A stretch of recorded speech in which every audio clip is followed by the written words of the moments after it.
Assalamualaikum sahabat Al-Quran. Kita ketemu lagi nih pada pembahasan tentang sejarah penulisan Al-Quran. Sahabat udah nonton belum video sebelumnya? Eits, kalau belum, nonton dulu ya video sebelumnya agar sahabat semakin paham. Pembahasan kita pada video sebelumnya baru sampai pada pemberian titik pembeda bunyi atau naqtul i'rab yang merupakan hasil ijtihad Imam Abu Aswad Ad-Du'ali. Nah, kita lanjutin yuk sahabat.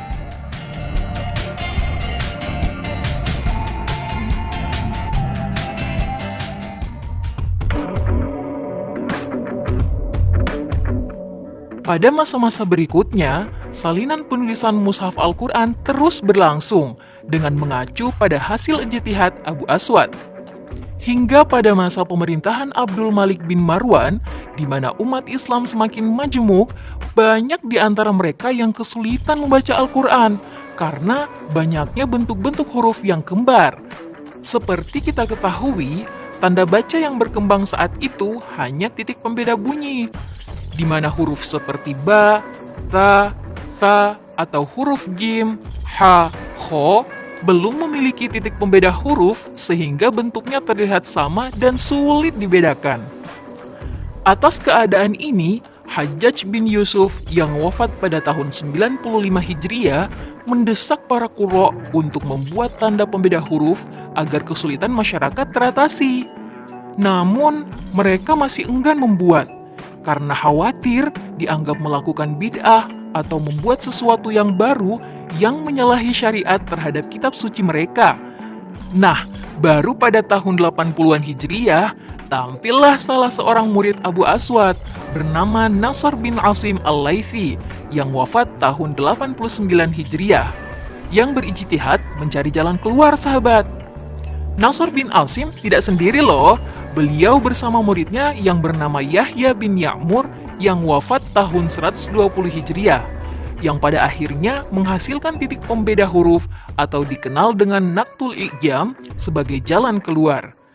Titik pembeda huruf tersebut disematkan pada huruf-huruf hijaiyah yang bentuknya sama.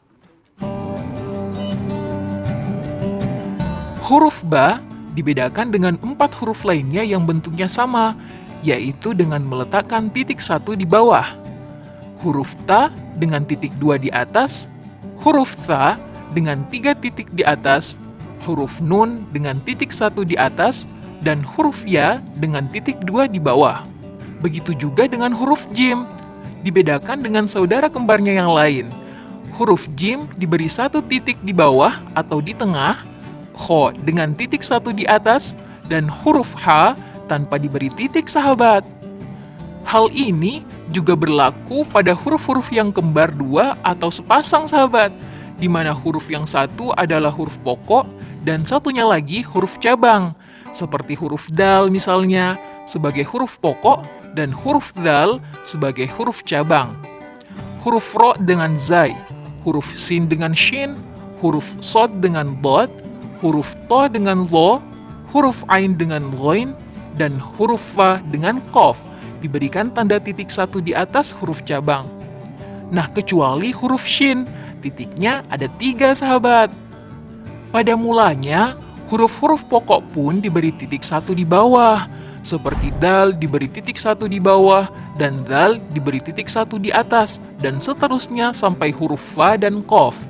Fa diberi titik 1 di bawah, dan qaf diberi titik 1 di atas.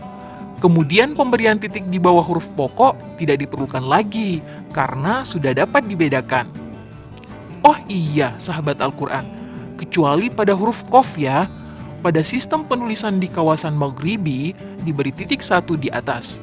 Sedangkan di wilayah timur diganti dengan titik 2 di atas. Makanya, sahabat jangan kaget ya bila menemukan Al-Quran dari negara Maroko misalnya, tulisan huruf qafnya ada titik 1 di atas, bukan titik 2 di atas seperti Al-Quran yang biasanya kita baca di Indonesia. Jadi, itu bukan salah ya sahabat. Untuk lebih jelasnya, pembahasan khusus terkait perbedaan sistem tanda baca antara wilayah Maghribi dan Masyriki akan kita bahas pada sesi tersendiri aja ya sahabat. Kita lanjut yuk sahabat. Walhasil, gabungan antara ijtihad Abu Aswad Ad-Du'ali, Nasr bin Asim, dan Yahya bin Ya'mur menjadikan huruf-huruf dalam Al-Quran memiliki banyak titik. Naktul i'rab hasil ijtihad Abu Aswad, dan naktul i'jam hasil ijtihad Nasr bin Asim dan Yahya bin Ya'mur. Meskipun kedua jenis titik tersebut dibedakan warnanya, namun dinilai kurang efektif dan menimbulkan kekeliruan karena adanya titik bertumpuk pada satu huruf. Misalnya, huruf dal yang berharokat fathah. Di atasnya ada dua titik bertumpuk. Pertama titik dal, dan kedua titik fathah. Apabila dal tersebut berharokat kasroh, maka titik akan ada di atas dal, juga ada di bawahnya. Hingga pada permulaan pemerintahan dinasti Abbasiyah pada tahun 750 sampai dengan 1258 Masehi, tanda baca dalam Al-Quran disempurnakan kembali. Muncullah ulama bernama Imam Al-Khalil Ahmad bin Al-Farahidi yang wafat tahun 170 Hijriah merumuskan tanda baru untuk menggantikan hasil rumusan Abu Aswad.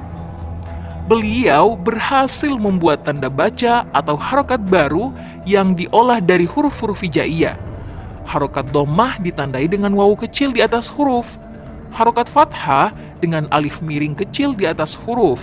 Harokat kasroh ditandai dengan alif miring kecil di bawah huruf. Alhamdulillah, demikian sahabat Al-Quran sekilas tentang sejarah penulisan Al-Quran. Kalau sahabat ingin tahu lebih detail lagi, yuk berkunjung ke Bait Al-Quran dan Museum Istiqlal Taman Mini Indonesia Indah. Kami tunggu ya kedatangannya. Wassalamualaikum warahmatullahi wabarakatuh.